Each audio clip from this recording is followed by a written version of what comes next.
নমস্কার বন্ধুরা, আমি রুবিস কিচেন। আজকে সম্পূর্ণ একটা নতুন রেসিপি নিয়ে আবার হাজির হয়েছি।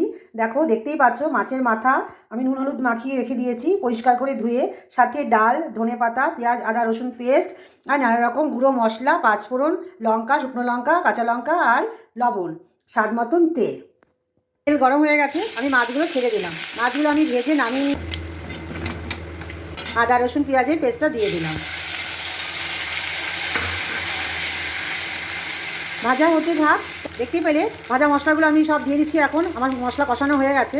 আমি একটুখানি কষিয়ে নিয়ে মাছের মাথাগুলো দিয়ে দেবো। দেখো, আমি মাছের মাথাগুলো সব দিয়ে নিয়ে মশলাটা ভালো করে মাছের মাথার মধ্যে কষাতে হবে। কষিয়ে নিয়ে তারপরে আমি ডালটা আমি দিয়ে দিচ্ছি। দেখো, আমার ডাল একদম রেডি। আমি এখন ঘি, গরম মশলা আর সামান্য স্বাদ মতন চিনি দেবো। আমার ডাল একদম রেডি, আমি বোলের মধ্যে নামিয়ে নিয়েছি। এই মুগ ডালের মাছের মাথা দিয়ে মুগ ডালটা যদি তোমাদের ভালো লেগে থাকে তাহলে তোমরা অবশ্যই ট্রাই করে দেখো বাড়ি।